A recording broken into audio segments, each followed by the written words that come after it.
Okay, good. And as I said, we're going to go through these slides right here on chapter 9, which you can see on the screen now.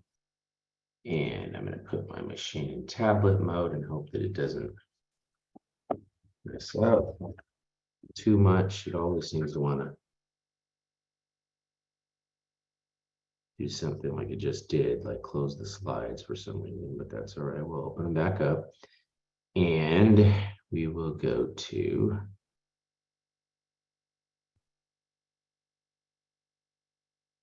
slideshow. Okay, good. And as I mentioned, we're in chapter 9 and we're going to be talking about receivables. We're going to talk about accounts receivable, notes receivable, but we're also going to understand a classified balance sheet here. Okay, so let's just go ahead and start with the notion of a classified balance sheet.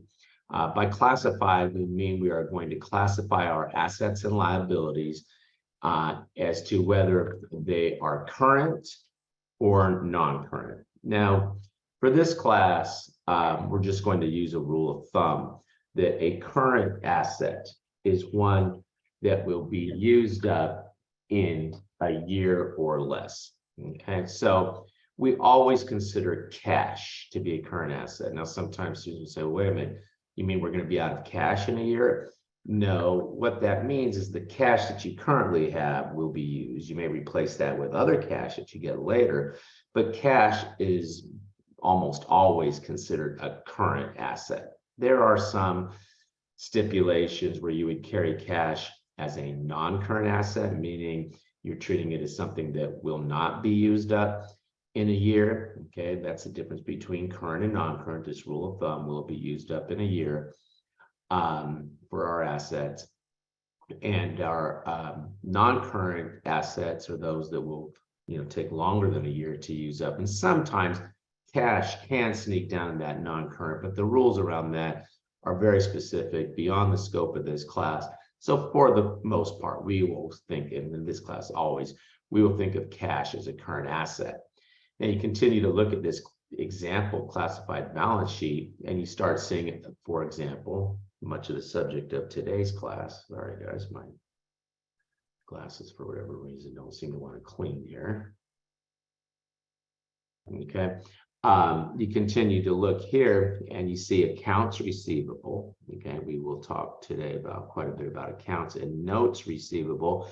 Accounts receivable are almost always, and in this class always, considered to be a current asset because you want to collect on receivable 30, maybe 60 days, but not much longer than 60 days. A company has a sale, they make a sale on credit. Obviously, they want to collect on that pretty quickly. So when we talk about accounts receivable, it's almost always a current asset. Note receivable, a little bit different. A note receivable is a current asset if the term of the note is a year or less. If the term of the note, say it's a 2-year note, we have 2 years before our borrower will have to pay us that money back, then it would be considered non-current. So it really depends on the term. Inventory, almost always current. Think about it. A company doesn't want to be stuck with last year's fashions, let's say. So inventory, they want to probably sell that off probably almost on a quarterly basis. So they make room for new inventory items. That's why when you go to a department store like Nordstrom or Macy's or something, you see, all the winter stuff on sale, at the beginning of the spring, whatever, because they, next year's winter fashions will, be in and they don't want to, or they need to make room for the spring and summer stuff. And so inventory is almost always considered current. Supplies, things like paper, pens, boxes, cardboard, those things you're not going to carry 3 years worth of supplies, so those are always considered current. Prepaid insurance, I mean, maybe you'll have an insurance policy that'll go over a couple of years, but for the most part, a prepaid insurance, you don't pay that much more than a year in advance. And so that would be considered current. Now, debt instruments up here. This means debt investments, I should say. This means that we have purchased notes or we have purchased bonds of other companies, or maybe treasury securities or something. Those can be current if the term is current. If it's a T-bill, it would be 30, 60, 90 days. If it's a T-note, that's when they go past, 6 months, so 180 days. You could have a T-bond, a treasury bond, and if that bond had a term of longer than 1 year, then it would be non-current. But here they must be thinking that they had some investments in which the term was, less than a year. Now, you come down, and in our classified balance sheet, we would also talk about longer term investments. Maybe we've invested in stock and we plan to hold that stock for some period of time, then it would be considered long-term, or investments in real estate. So again, if and often, what determines whether something is current or non-current is the company's intent. If the company intends to hold the stock for a long term, it would be down here in non-current. Maybe they have a stock investment and they're trading those on a daily basis. If that's the case, then that particular investment would be showing up in the current. So sometimes classification of current or non-current just depends on management's intent. Again, rule of thumb is, do I plan to liquidate this investment? Do I plan to not have these items around in a year or less is the rule of thumb we're using. Property, plant, and equipment, things like land, equipment, our plant, right? And that we use in our operations, our factory building. Obviously, we're planning for the business to be around longer than a year, so we think we'll have those equipment items. So property, plant, and equipment is also considered non-current, okay? And then on this particular classified balance sheet, we have intangible assets. Intangible assets are things like patents, and you'll learn more about that as you'll learn more about property, plant, and equipment in other classes. But as you go through the series 1A, 1B, 1C, intangible assets, patents, they call them intangible because all a patent is a piece of paper that allows you to be the one that produces, say, a particular product that has, some sort of appeal in the market, and you're the only one that can make that has future economic benefit. And if you have that patent, you would carry that. But they call it intangible because it's not like a vehicle where you can see and feel the value of that vehicle. It's a piece of paper.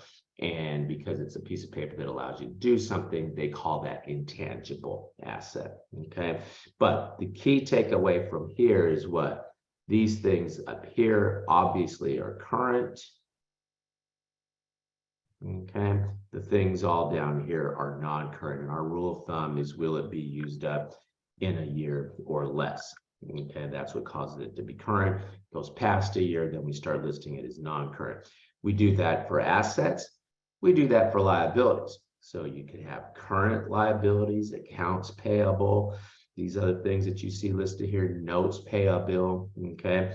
Notice that you could also have long-term or non-current liabilities, and I don't want to draw that bracket quite so sloppily, okay? These are all considered non-current, and it gets a little bit confusing sometimes at first when you're first hearing about this, because you say, well, wait a minute, why is note payable listed twice here? And again, both under current and non-current, and again, it depends on the term of the note. When will the company have to pay that? If they have to pay it in a year or less, it's considered current. If they have more than a year to pay that back, say it's a 2-year note or something, then it would be considered non-current.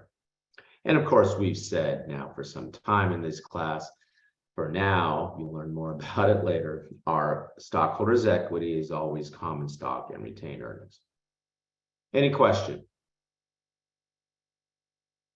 Okay, now that we understand what items are current versus non-current, we can understand something called the current ratio. Okay, now what this current ratio does is it allows an analyst, let's say, to look at a company's balance sheet, or it allows the company itself to look at its balance sheet and say, do I have sufficient current assets to cover my current liabilities. In other words, do I have the resources to pay off, say, accounts payable that are coming due using my cash, using my accounts receivable that should be rolling in, et cetera. Okay. Now, we want our current assets to be larger than our current liabilities. Just think about it. Your own situation, you look in your wallet and you have, $1,000 cash. Meanwhile, you have a bill coming due of $1,500. That's not a good situation, right? So you want your current assets to be more than your current liabilities. And you just think of that from a mathematical standpoint. That means that you want your what? You want your current ratio to be more than 1. You want it to be greater than 1. If it's less than 1, that means that you have more current liabilities than current assets. So we want more current assets than current liabilities. We want that number to be more than 1. Now, sometimes students look at this and they say, oh, okay, so this number should just be getting bigger and bigger and bigger, and that's great. Not so much. If I look at a company and I see that they have, 100 times the cash necessary to pay current liabilities, I start wondering, well, why are they hoarding cash? What's going on? Why should I invest in that company, give them my cash so that they can take back their stocks, so that they can hold my cash along with all the other cash they're holding? So you don't want that current ratio to be too big. I'd say 3, 4, 5, 6 as a current ratio is pretty good. If that number starts to get, huge, 10 times the amount of cash to pay current obligations, or current assets, I should say, to pay current obligations, then to me, that probably is getting a little too big. And it would depend on the industry and depend on, what the objectives are of the potential investor and that sort of thing. Okay. Question. Very simple, guys. Current assets divided by current liabilities. That's the current ratio. Okay. And as I said at the beginning, I'll be putting up more practice final questions here in the coming days. But what I've done for our discussion today is go ahead and embed next to the various topics examples of midterm questions. So let's practice with this one. All of the following regarding the current ratio are true, except, okay, when you take a test, guys, always make sure you identify, if they're asking you what's the exception, okay? Current ratio is calculated by dividing current assets by current liabilities. What do you think? Is that true?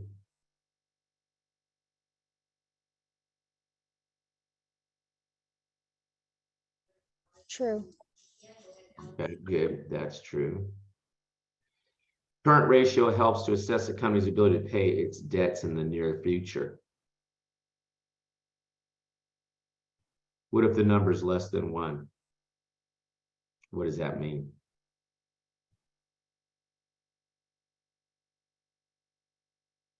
Okay, go ahead and figure that one out, guys. Okay. All right, let's go ahead then and let's take a look. And what happens if a company makes a sale on credit? Let's say they sell some inventory on credit. What journal entry should they make?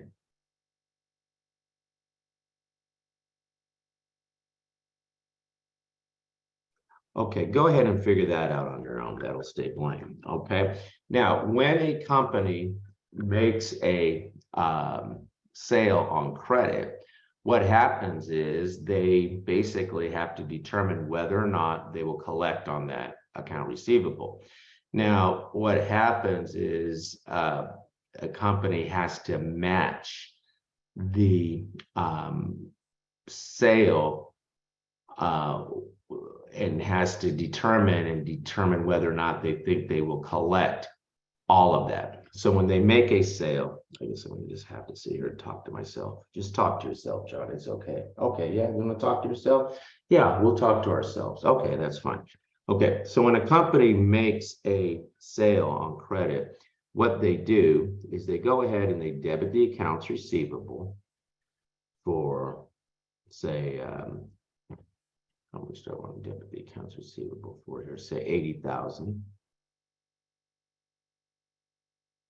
They credit the sales for 80,000.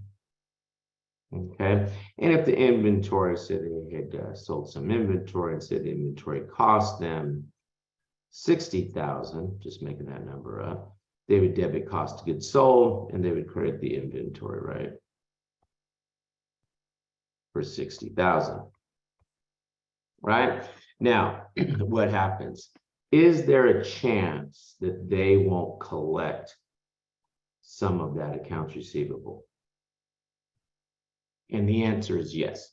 Okay, and FASB says, hey, we're going to assume that you can't collect some of that account receivable. So what we're going to make you do is set up a bad debt expense at the time of sale. You don't wait for the person to come in and tell you, hey, I had a bad day, I can't collect, I can't pay you, you're not going to be able to collect on this receivable. FASB says, no, you have to basically track how often your customers don't pay you, and you have to set up a bad debt expense at the time of the sale. So if I looked at this 80,000 and my history told me that 2% of that won't be collected, then 80,000 times 2%, okay, means that I would have to sit there and say, okay, of my accounts receivable, I think about 2% is not going to be collected. And you literally would have to record a bad debt expense of $1,600 and credit an account called allowance for doubtful accounts for $1,600.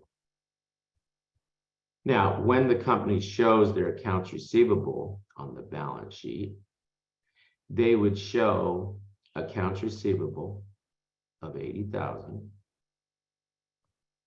They would show the allowance of 1,600 in this example. Okay, and they would show a net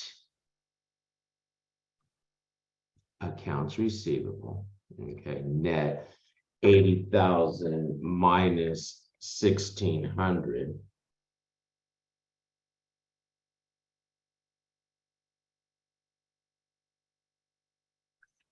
They would show a net account receivable of 78,400, showing the world that, yeah, people owe me this money, but there's a chance that they won't pay me. And so I'm required by accounting standards to estimate what is the amount that I'm not going to receive. So that's what we're going to be studying here. This is called the allowance method, okay? And we are not allowed to use what you see on this slide, the direct write-off method. I don't know why there's still conversation in literature about the direct write-off method, because FASB tells us it is not appropriate. You don't wait for the person to come in and tell you that they can't pay you, okay? You need to take that allowance. You need to use the allowance method. So you see in this example, they waited until the person told them they couldn't pay them to set up the bad debt expense, okay? And sort of all this that I'm highlighting, I really should almost be doing what? Be doing this. This is not supposed to be the way we're supposed to do this. We are supposed to, okay, I should be almost doing that. We are supposed to use what? We're supposed to use the allowance method, okay? And we're going to go through a couple examples of how that allowance method works, but I don't want you to hear about direct write-off method and someone says, well, what's that? You know, I don't know. It's just waiting till the person actually tells you they can't pay to take the write-off. That's not how we're supposed to do it. We're supposed to sit there and take an allowance, and we take that allowance in the same period that we make the sale. We have a better matching that way, okay? So that's what they tell us. We have to take the allowance, and what we'll do, and we'll look and we'll take a percentage of the outstanding account receivable at the end of the year, okay? And we'll say, yeah, okay, you know what? we think some of that's not going to be collected. And so we're going to go ahead and set up that allowance for doubtful accounts.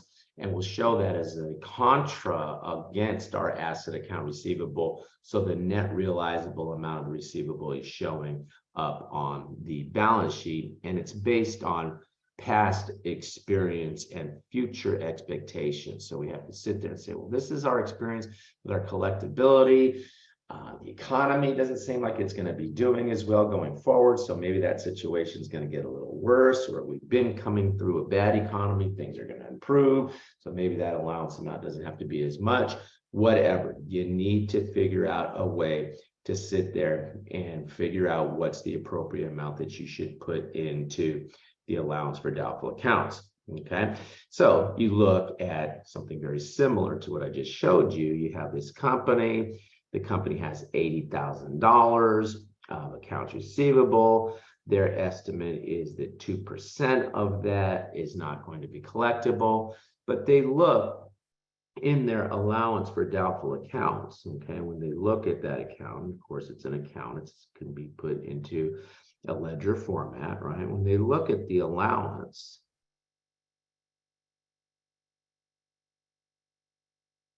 okay, they see that there's already 1,000 in there. Okay, it already has a balance. Let me do that a little bit. Let me do it more like a ledger. When they look at the allowance,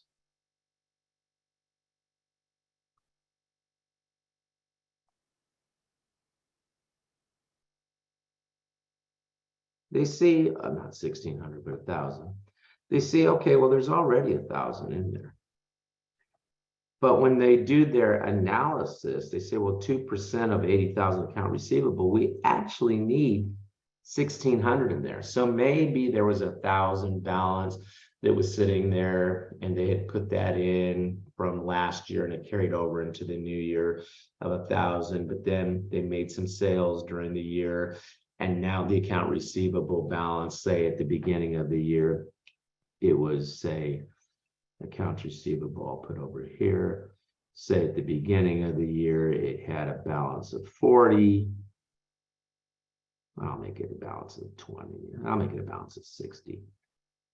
And then, you know, they had some additional credit sales during the year of 20. So that's how that balance got up to 80,000, right? And now they're looking to say, well, now we had 1,000 in there.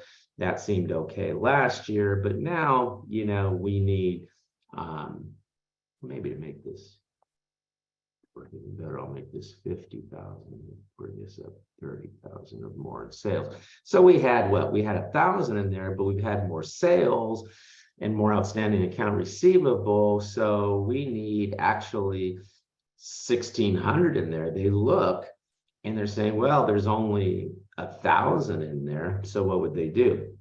They would go ahead and debit the bad debt expense for 600, credit the allowance for 600. Okay, this is my bad debt expense. Okay, they would debit that for 600, credit the allowance for 600, thus bring the balance up to what? 1,600. Now, when they prepare their income statement, they'd show sales, and our sales were what? 30,000, assuming they were all credit sales. They show what? They would show their cost of goods sold. I'm just making this number up. Say its cost of goods sold is 12,000, let's say. So they would have what? Gross profit of 18,000. I'm doing my math in my head, right? And then in their operating expenses, they would show bad debt expense, and they would show bad debt expense of 600. And then they would eventually obviously calculate their net income. If that was their only expense, their net income then therefore would be what? 18,000 minus 600 is 17,400, I think. Okay. If it's not, I don't care, because you guys don't care, so I don't care. So the net income would be 17,400 at that point. Now, on the balance sheet, they would show accounts receivable, and they show the total, the gross amount of account receivable at 80,000. Sometimes you'll see companies that will show it, just show you the net receivable on the face of the balance sheet, but somewhere in the footnotes, they would show you the allowance. Other companies will just do it right there on the face of the balance sheet. Okay, they show the allowance. The allowance is what? 1,600. So the net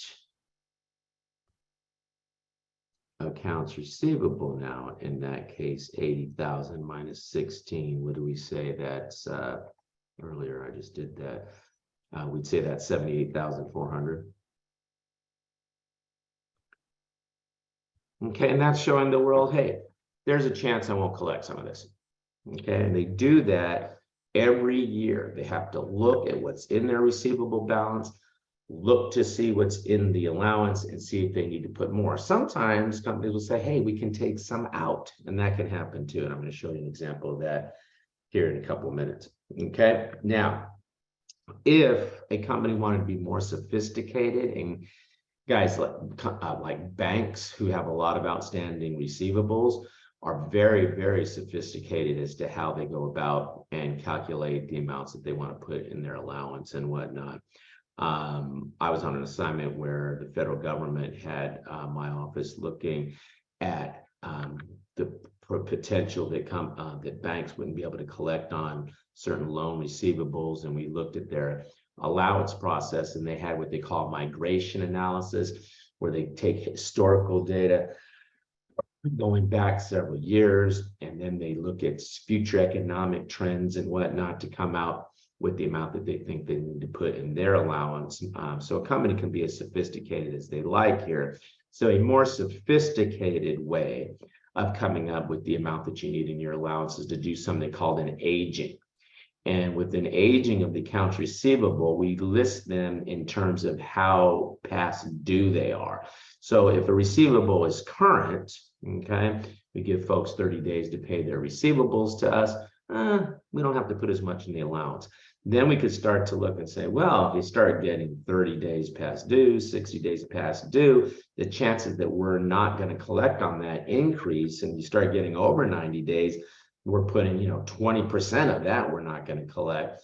And after you did that analysis, if you determine, and in this example, they said, well, you need 1,600 and the allowance showed 1,000, then again, you would have to go ahead and debit the bad debt expense for 600, credit the allowance for 600. How you get to that number that you need in the allowance, all this slide is showing you, can be more sophisticated than just saying 2% of the total. You might want to take your total receivable and break it into tranches to figure out, what you think your collectability is on those. And that's called an aging.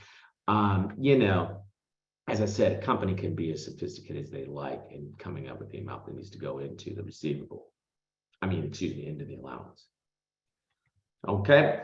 All right, good. So let's look at an example problem.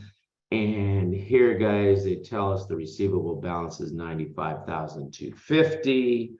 They tell us that they assume 6% of the receivable are uncollectible. They determine they need what? $5,715. So they would do what? They would debit the bad debt expense.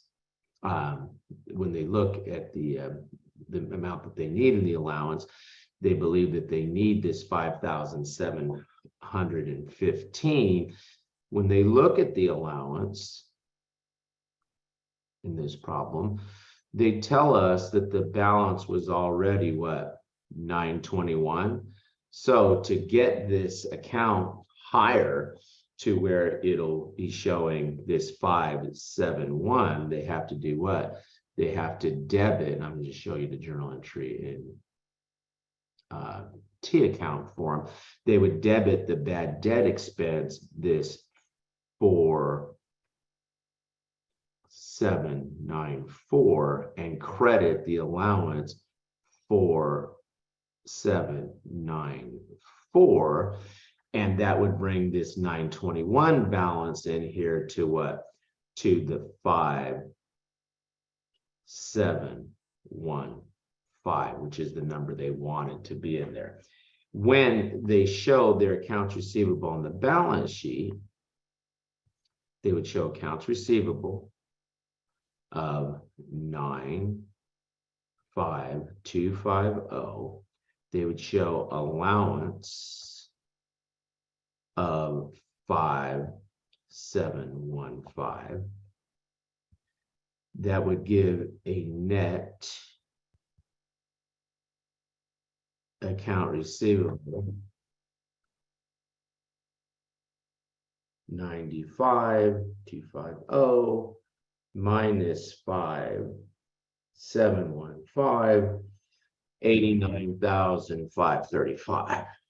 Okay, and that's showing the world that, hey, of all of that amount that's showing in the receivable, I think I'm going to collect 89,535. On the income statement, they would show their sales minus their cost of goods sold, gross profit, and then down in their operating expenses, they would show, and sometimes companies will call it a provision for bad debt. Sometimes they'll call it bad debt expense, but in the operating expenses, they would show an expense for this 4,794. That's cost of doing business. You want to offer credit sales, then you're going to have this expense. If you don't want to have this expense, don't offer credit sales. Just do cash sales, and then you won't have to worry about collectability. Okay. Okay, good. Now you come over and you look at another question, and they say at the end of the current year, this example assumed that they were using the aging method. Again, how you come up with the amount of the allowance, I'm not going to test you. I'm not going to make you figure out an aging schedule or nothing like that. I just want you to be aware that there is this method called the aging process, or an aging schedule, that helps you to figure things out. Okay, management estimated that 15,750 of the account receivable balance would be uncollectible.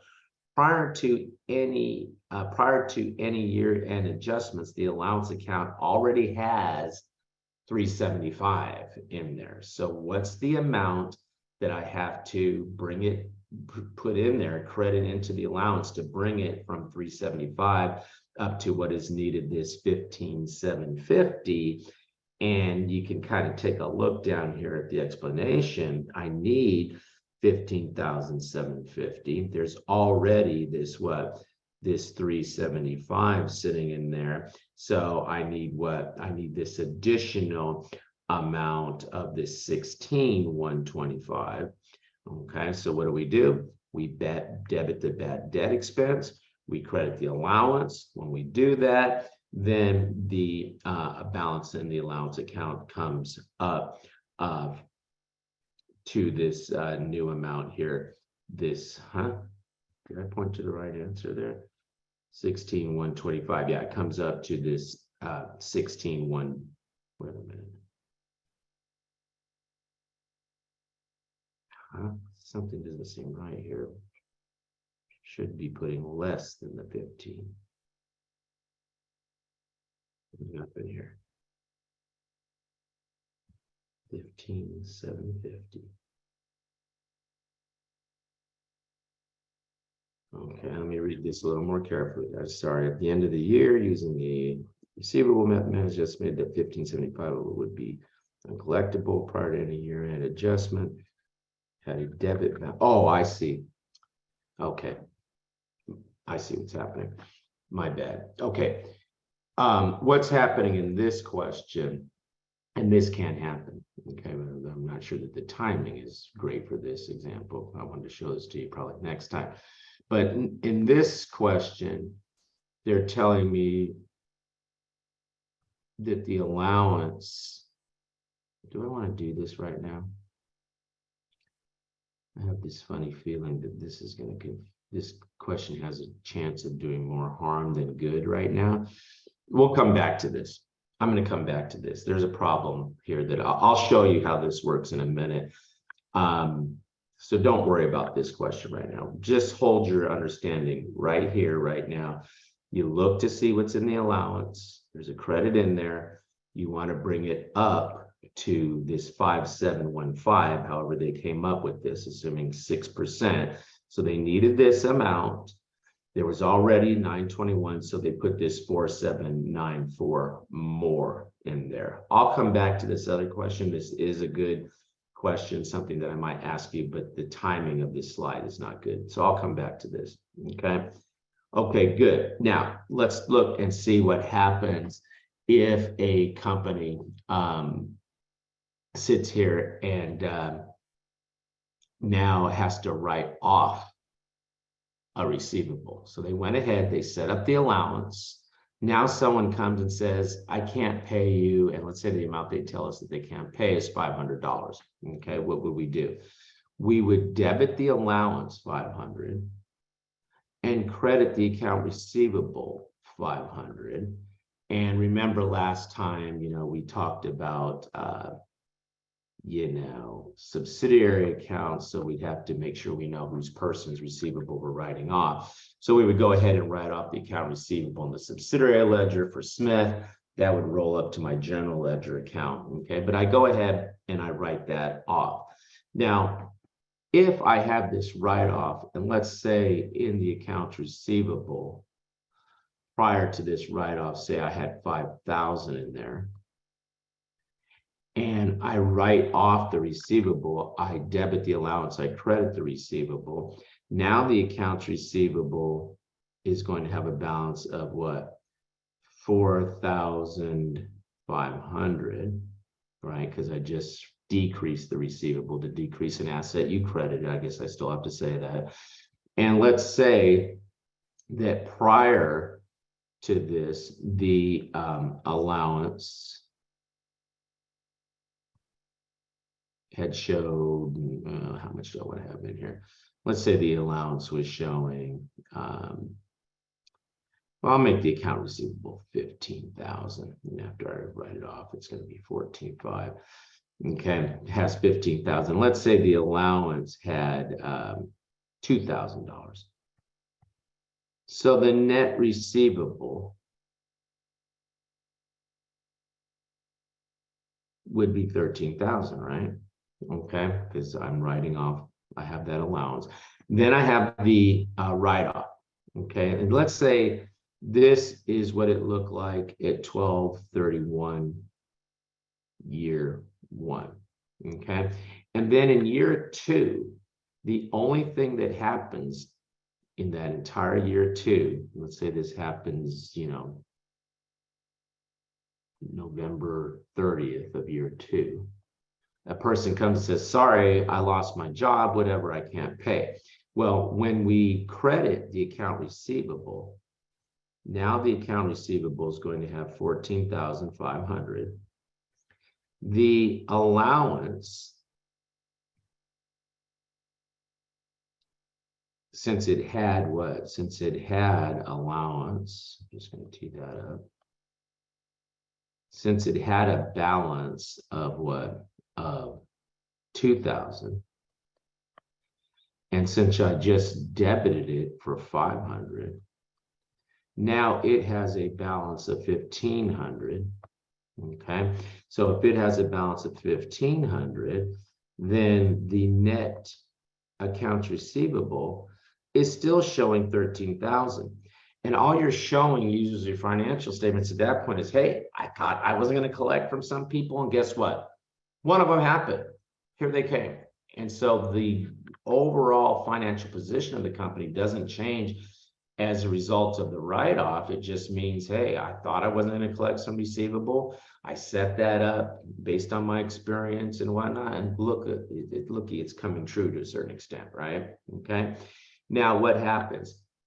What happens if the person that previously in direct write-off, again, is not allowed? We always use the allowance method, so I'm not going to talk about that direct write-off. In the allowance method, what happens if the person that previously had told me they can't pay, turns out they can pay? Well, what's going to happen? I'll reestablish the allowance. I would debit the account receivable, reestablish the receivable, set up Smith's receivable again. I go ahead and I credit the allowance for 500. In other words, I put that money back in to the allowance, thus showing the world, I thought Smith was one of those people who can't pay me. Turns out he can pay me, and maybe there's other people out there. This can happen over a course of years. Sometimes people say they can't pay, then they find some money and they can pay me. But the people who really don't pay me is what that estimate, that 2% or whatever it was that I'm putting in, is based on my experience of people who really don't pay me. Smith was not one of them. So I put that money back in the allowance, waiting for the people who really can't pay me. And of course, since Smith is paying me now, I go ahead and I debit the cash and I credit the account receivable. When I debit the cash, credit the account receivable balance for a second, when I debited 500, went back up to 15. But when I credited again for 500, now the accounts receivable is showing that 14,500. The allowance now is showing what? The allowance is showing now the 2,000. So the net receivable is now what's that going to be? 12,500. And you're like, oh, well, John, it went down 500. Yeah, but now I have what? Now I have cash up here of 500. And so from a financial position standpoint, nothing's changed. I'm still sitting there at that 13,000. If these are my only current assets, my total current assets would still be this 13,000. Okay. So what happens when there's a write-off? You write it off against the allowance, debit the allowance, credit the account receivable. If there's a recovery later, reestablish the receivable, and then of course record the cash. Okay, good. Now this question, and then I'll go back to that one that I thought they were doing something other than what they did there, and I'll show you how to look at that other one here after we look at this. Here they're saying, well, a company doesn't have to wait to the end of the year to figure out how much to put in the allowance. Okay, they can put some amounts in the allowance as the year goes through, and then do that aging at the end of the year and make an adjustment. But they always have to make an adjustment to the accounts receivable by the end of the year to reflect what they're thinking by the end of the year won't be collectible. Okay, so what happens in this particular example? Now we go ahead and they tell us, and I'm going to use T accounts to sort of help us to figure out what's going on here. They tell us that the allowance started out the beginning of the year, started out with $20,000. Okay, so it started the year, the balance is 20,000. We just read the balance, 20,000, right? It's a credit balance of 20,000. Started the year with that 20,000 balance. Okay, then what happens? Then during the year, they decide to take, and as I told you, sometimes companies will call that a provision, 2% of their sales, or 14,000. Sales are 700,000. They're saying, okay, we think maybe of those sales we made during the year, we're not going to collect 2% of those. So what do? They go ahead, and this example didn't write the journal entry for the bad debt expense. So I'm going to go ahead and just write it down here. They debit the bad debt expense for 14,000. They credit the allowance for 14,000. Okay, now we go ahead and we credit the allowance for 14,000 here. Okay, now the bad debt expense, which I guess I'll tee up here, which we debited for 14, is now showing a balance of what? 14,000, right? Okay. Now, when we look at this, we sit here and we say, well, we have some write-offs. And so when we have some write-offs, we debit the allowance for 12,500, right?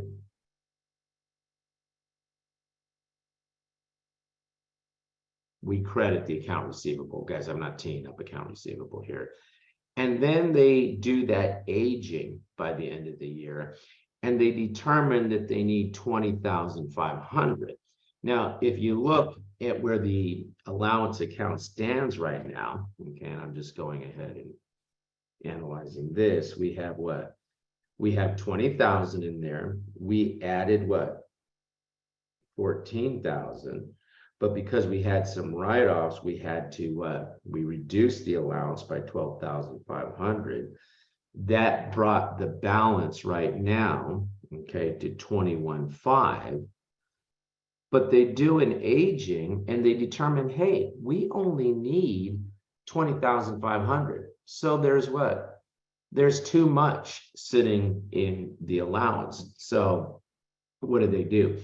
Because there's too much sitting in the allowance, they go ahead and they debit the allowance for 1,000. That brings it down now to the desired 20,500, right? And they credit the bad debt expense to bring it down. And so the amount that is needed for the adjustment cannot always have to be a debit to the allowance, a debit to bad debt expense, a credit to allowance. It could be having to take some amount out of the allowance, okay? Now, I don't want to go back to that other problem. Just forget that problem because it's not a very good example. And now that I'm thinking about it, I'll put some other ones up here for us for next time. Forget that question. That's not the best question for us right now, okay? Okay, so bottom line from this example, it's not always having to put more. Maybe my collection efforts are improving and I want to take some out of the allowance. If I do, I would debit the allowance and credit the bad debt expense. Okay. All right, good. So let's take a look at this one. And this company uses the allowance method for collecting for its uncollectible accounts. On May 3rd, Gideon wrote off 2,000 of uncollectible accounts of its customer. The entry we make to record the write-off is what? And to record the write-off, we debit the allowance and we credit the account receivable, just as we saw on that previous discussion. And then if you recover, what do? If you recover, you reestablish the receivable, same fact pattern, but now the guy came and paid them. Reestablish the receivable, put that money back in the allowance, debit the cash, credit the account receivable. Okay, good.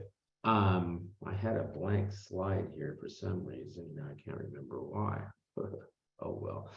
Okay, now something that we're interested in here now is, well, how long does it take a company to collect on their account receivable?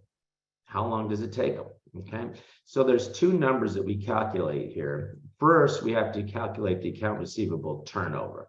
And to calculate the account receivable turnover, you take your net credit sales. It's credit sales because if it's cash sales, we're not going to worry about collecting the cash. We already have it. So we take our net credit sales. Net sales is what? Sales minus returns minus discounts. Our net credit sales, we divide that by the average receivables. Average receivable is typically calculated by taking the beginning balance in the account receivable plus the ending balance in the account receivable and dividing that number by 2. I don't know, for some reason, students struggle with that sometimes. And I'm like, well, guys, if there's 2 numbers in the numerator, and I divide that number by 2, that gives me the average. If I take 2 numbers and add them together and I divide that by 2, that's the average of those 2 numbers. If I take 3 numbers and divide it by 3, that would be the average of 3 numbers. For something like the turnover receivable, it's not no one's going to die if we don't have an exact number on our receivable turnover. And so we kind of, do one of these things. Say, okay, beginning balance in the receivable, net receivable, the receivable minus the allowance, the net account receivable, beginning balance, ending balance, divide by 2. That gives me the average. I divide that into the sales, and that tells me how many times this company turned over their receivable. Okay, in other words, how many times did I make credit sales and collect all those? Okay, now it's never a point where the receivable is zero, but it's kind of pretending like 10 times I collected all of my receivables. I had zero receivable, and then I sold some more, collected all those, sold some more, collected all those. And I did that 10 times, even though that physically never happens. That's what this turnover number means. You did that 10 times. Now, if I did that 10 times and we assume 365 days in a year, okay, give or take a day and a quarter of a day, okay, whatever it is, 364 and 1/4. So give or take, 75% of a day. We use a 365-day year here. We divide that by the turnover for this company. That means it took this company about 36 days to collect their receivables. Not bad. Okay, that's not too bad. You're giving your customers 30 days. You're collecting on average in 36 days. That's pretty good. We've got a pretty good collection program. Let's say this number is 60 days, 80 days. Well, what's wrong? Is there something wrong with our collection process?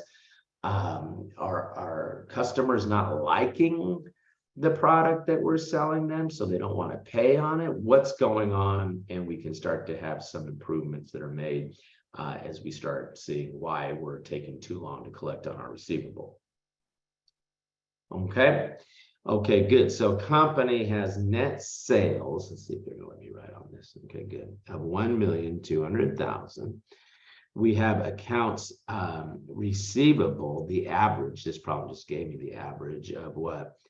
Of 400,000. So I take my net sales, divide that 400,000. What's that come out to? 3. Okay, so I have what? I have an accounts receivable turnover of 3. You can see that here. I showed you the calculation. Here it is on this slide. Originally, I was anticipating we would work this together, but I think you guys want to curl up and take a nap, so I'm not going to bother. Okay, good. Now, let's take a look at how to calculate interest revenue on a note receivable now. And accounts receivable typically don't have interest associated with them, where notes do. Okay, and so in this particular case now, we're talking about a note that was issued for $5,000. It assumes a 12% interest rate, and the note is going to be a 3-month note. And so we would go ahead, and they're asking us, well, what would we do at October 31st? We take the 5,000 times the 12% times 112. And so our interest is $50. So we would debit interest receivable. We would credit interest revenue for the $50. And we would do that November 30th. We would do that 12/31. When the note comes due, we'll debit the cash, and we'll debit the cash for what? $5,150, because they have to pay us the initial note back plus the interest. We would credit the note receivable for the $5,000 and credit this interest receivable. The interest receivable, right, would have built itself up to, if I did this 3 times, would have built itself up to $150. That's interest receivable. So why am I crediting it? Interest revenue would have also be $150, but I'm focusing on the receivable now. Okay, so that interest receivable would have been $150 by the 12/31. So I would credit the receivable for $150 as I received that money. Another way to do this would have been to take the 5,000 times what? Times the 3 months times 3/12. Well, it's probably easier to put the interest rate in there first. Interest rates, if they just tell you the interest rate is 12%, they don't say annual, then you assume annual, okay? But, most problems should say annual. If it doesn't, it just says the interest rate is 12%, assume that's an annual rate. But if that note is going to be outstanding for less than the full year, then you have to multiply that. And we assume a 360-day year there, because we assume every month has 30 days, right? 3 times 3 divided by 12 is 3/12. That's assuming every month has equal number of days, which we know they don't. So sometimes for calculations like this, we assume a 360-day year. We go ahead, and if you did the math on that, that would still come out to the 150. And then, that might be a quicker way to calculate. If I ask you what would be the interest revenue for the entire term of this note, this would be a quicker way for you to come up with it instead of having to do 1 month at a time. You just do it all in one, calculation or one equation here. Okay. Okay, good. Now you come over, and in this example, they tell us that what? There's 7,500, right? They tell us the interest rate, and notice, guys, here they're not calling it an annual rate. And if they don't, you just assume that's the annual rate. And then they tell us to go ahead and assume a 360-day year. So you could do this times 90 divided by 360, or 90 days is what? 90 days is 3 months. If you're assuming a 360-day year, you could have done 3/12. You'd come up with the same answer here, which is this 112,050. Okay. Okay, good. Coming over. I'm not going to bother you guys with inventory turnover. Don't worry about it. Okay. Okay, question. All right, I'm going to be putting up a practice midterm in the coming days. My advice to you would be to look at that prior to class next week, Tuesday. I'm thinking what I'm going to do is put up that practice midterm. I'll put maybe 20 questions together for you. It'll be up there. I'm going to ask you to probably look at that no later than 9 o'clock on Tuesday. You look at that, we'll go through it together quickly. In other words, I'm going to ask you, what do you have questions about on those problems? And if I don't get any response, we're going to have a very, very quick class on Tuesday. Okay, so I'll be putting that up. I'm asking that you set aside some time prior to class to look at that. Practice midterm, see if you have questions about the questions that are in there. If you don't, I'm going to go ahead and adjourn and just assume you understand the material as we head forward to the end of the class and our final exam. Question. Okay, guys, I will see you on Tuesday. Be on the lookout for that information there on the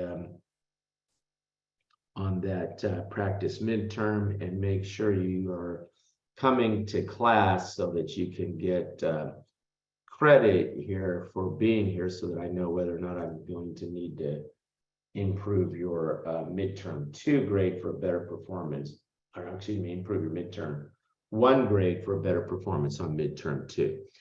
Okay. All right, guys, I will see you next time. Have a good day. Thank you, You too, Professor. Thank you, Professor. Bye-bye. Bye.